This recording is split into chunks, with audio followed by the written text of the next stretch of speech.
Sir నమస్తే అండి. మరి ఈరోజు చంద్రబాబు నాయుడు గారు ఢిల్లీ పర్యటన ఉద్దేశించి సోషల్ మీడియాలో విస్తృతంగా ప్రచారం చేస్తూ ఉన్నారు.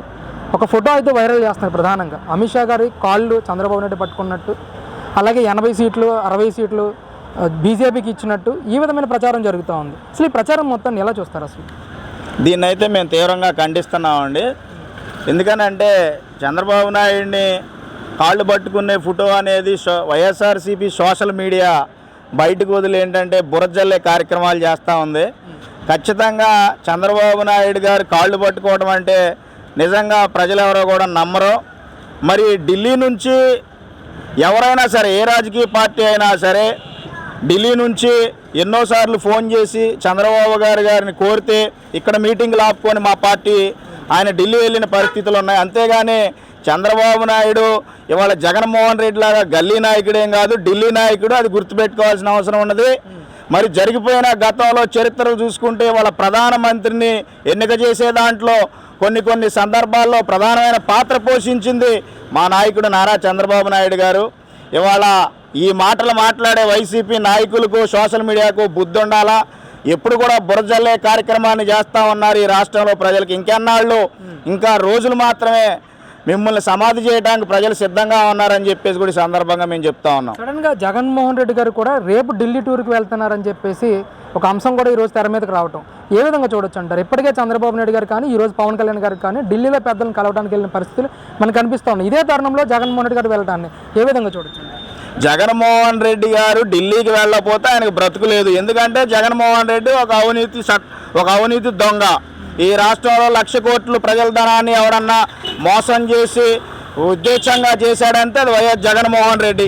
ఇవాళ జగన్మోహన్ రెడ్డి కనుక ఢిల్లీ వెళ్ళి కనుక పార్లమెంట్లో ఆ బీజేపీ కాళ్ళు పట్టుకోకపోతే ఇవాళ లేని పరిస్థితి లేదు.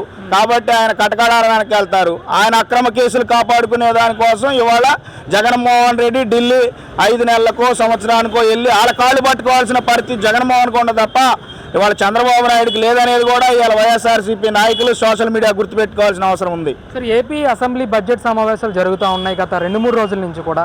ఇందులో ప్రధానంగా మాట్లాడుకుంటే బడ్జెట్ను కూడా ప్రవేశపెట్టారు నిన్న. వ్యవసాయ పరంగా కానీ, పేద బడుగు బలహీన వర్గాలకి సంక్షేమ రూపంలో ఎక్కువ బడ్జెట్ని కేటాయించిన వ్యక్తి జగన్మోహన్ రెడ్డి అని చెప్పి బొగ్గన్న గారు మాట్లాడుతున్నారు. అసలు ఈ బడ్జెట్ మీద మీ అభిప్రాయం ఏంటి? బడ్జెట్ అయితే ప్రస్తుతానికి బ్యాగులు చూపించో లెక్కల ప్రకారం చూపిస్తూ ఉన్నారు తప్ప ఎక్కడా కూడా బడ్జెట్ని ఏ రంగాలకైతే కేటాయించారో ఆ రంగాలకు ఇంప్లిమెంటేషన్ చేసినటువంటి సందర్భాలు ఎక్కడన్నా ఉంటే జగన్మోహన్ రెడ్డి మాట్లాడి చెప్పండి వైఎస్ఆర్సీపీ నాయకుల్ని. కాబట్టి అన్ని చోట్ల ఇవాళ దానికి ప్రత్యేకమైన ఉదాహరణే ఈ రాష్ట్రంలో అన్ని సామాజిక వర్గాల ప్రజలు ఉన్నారు, కానీ కార్పొరేషన్లు ఉన్నాయి. అట్లాగే వివిధ రంగాలకి, పరిశ్రమలకి కేటాయించినటువంటి అమౌంట్లు ఉన్నాయి. కానీ వాళ్ళ జగన్మోహన్ రెడ్డి పరిశ్రమల్లో పక్కన పెట్టిండు. సామాజిక వర్గాలు ఏదైతే వాళ్ళ యొక్క అభ్యున్నతికి తోడ్పడేటువంటి ఉన్నాయో కార్పొరేషన్లో వాటిని కూడా తొంగలో దొక్కే పరిస్థితి చేశాడు. ఇవాళ లోతట్టు ప్రాంతాల్లో కూడా చదువుకున్నటువంటి నిరుద్యోగులు ఎవరైనా ఉంటే ఇవాళ కార్పొరేషన్ల ద్వారా వివిధ చిన్న పరిశ్రమలు పెట్టుకొని, వ్యాపారాలు పెట్టుకొని చాలా అభివృద్ధి చెందినటువంటి సందర్భాలు ఉన్నాయి గతంలో. ఇవాళ నువ్వు కార్పొరేషన్లు ఉన్నాయి తప్ప నిధులు ఎక్కడికి పోయినాయని చెప్పేసి అడుగుతా ఉన్నాం. కార్పొరేషన్ చైర్మన్లు కూడా ఉన్నారు అన్ని సామాజిక వర్గాలకు. వాస్తవంగా వాళ్ళు తిరిగే కారులో డీజిల్ కూడా పోపించుకోలేని పరిస్థితుల్లో ఇవాళ ఈ రాష్ట్ర ప్రభుత్వం ఉందని చెప్పేసి కూడా మేము చెప్తా ఉన్నాం. సార్, ప్రధానంగా డిఎస్సి నోటిఫికేషన్ కూడా ఈరోజు రిలీజ్ చేయడం, 6,000 పోస్టులు రిలీజ్ చేస్తూ కూడా త్వరలోనే ఎగ్జామ్స్ నోటిఫికేషన్కి సంబంధించి ఈరోజు ఒక అంశాన్ని తెర మీదకి తీసుకురావడాన్ని ఏ విధంగా చూడొచ్చు అంటారు? 2 నెలల్లోనే ఎలక్షన్స్ కూడా రాబోతూ ఉన్నాయి. ఇది ఖచ్చితంగా మోసపూరితమైనటువంటి మాట అండి. ఎందుకనంటే ఇవాళ జగన్మోహన్ రెడ్డికి కూడా 4.5 సంవత్సరాలు, ఇంకా 6 నెలలు మాత్రమే ఉన్నది. మరి ఇన్ని సంవత్సరాలు తీయండి డిఎస్సి. ఇప్పుడు 2 నెలలు 65 రోజులు 70 రోజుల్లో ఎలక్షన్ వచ్చేటువంటి సందర్భాల్లో ఇవాళ డిఎస్సి తీయటం అంటే ఇవాళ నిరుద్యోగుల్ని మోసం చేయటం కాదా అని చెప్పేసి కూడా మేము అడుగుతా ఉన్నాం. ఎందుకనంటే నీకు నిజంగా నిరుద్యోగుల మీద ప్రేమ అనేది ఉంటే, ఈ రాష్ట్రంలో ఏదైనా ఉద్యోగాలు కల్పించాలని ఉంటే నువ్వు వచ్చినటువంటి 1 సంవత్సరం 2 సంవత్సరాలను తీయాలా. ఇవాళ రోజులున్న టైంలో డిఎస్సి నోటిఫికేషన్ తెస్తాం, నీ ఓట్లు దండుకున్న తర్వాత మళ్ళీ కూడా నిరుద్యోగులను మోసం చేసేటువంటి పరిస్థితులు ఉన్నాయండి. అంటే 5 ఏళ్ల నుంచి కూడా ఏ జనవరిలోని జాబ్ క్యాలెండర్ ఇవ్వలేదా జగన్మోహన్ రెడ్డి గారు ఇప్పటి వరకు? ప్రతి జనవరికి ఇవాళ గవర్నమెంట్లోకి రాకముందు జాబ్ క్యాలెండరే ఉంటుంది, మీకు మామూలు క్యాలెండర్ ఉండదని చెప్పాం. నిజంగా మామూలు క్యాలెండర్ లేదు, జాబ్ క్యాలెండర్ లేదు. అలాంటి పరిస్థితుల్లో జగన్మోహన్ రెడ్డి గారు ఉన్నారు. ఖచ్చితంగా నిరుద్యోగులు ఏ అయితే విద్యార్థి సంఘాలు ఉన్నాయో, నిరుద్యోగ సంఘాలు ఉన్నాయో ఖచ్చితంగా జగన్మోహన్ రెడ్డిని సముద్రంలో బారేయడానికి సిద్ధంగా ఉన్నారు. కొద్ది రోజులు మాత్రమే ఉంది, చూసుకోండి అని చెప్పేసి కూడా చెప్తా ఉన్నాం. సరే, ముఖ్యంగా రాష్ట్రానికి సంబంధించి దాదాపు 46 మంది సలహాదారులకు సంబంధించి ఈరోజు ఒక వార్త అయితే వైరల్ అవుతోంది ప్రతి సోషల్ మీడియాలో కూడా. 600 కోట్ల రూపాయలు ఈ 4.5 ఏళ్ల నుంచి సలహాదారులు ఖర్చు పెట్టారు. అందులో సజ్జల రామకృష్ణారెడ్డి గారికి 140 కోట్లు ఖర్చు పెట్టినట్టు ఒక వార్త వైరల్ అవుతా ఉంది. ఒక యువకుడికి ఎలా చూస్తారండి? నిజంగా సజ్జల రామకృష్ణారెడ్డి గారి క్వాలిఫికేషన్స్ ఏంటో, సజ్జల రామకృష్ణారెడ్డి గారు పిహెచ్డీలు చేశారా, డాక్టరేట్ చేశారా అనేది కూడా వాస్తవంగా మా స్థాయిలో మాకు తెలియదు. కానీ ఇవాళ మీరు అన్నట్టుగా సలహాదారులకు పెట్టే అటువంటి ఖర్చు ఇవాళ రాష్ట్రంలో ఏదన్నా పరిశ్రమలకు కానివ్వండి, నిరుద్యోగులకు కానివ్వండి కేటాయిస్తే ఖచ్చితంగా కొన్ని వేల మందికి ఉపాధి కల్పించేటువంటి అవకాశాలు ఉన్నాయి.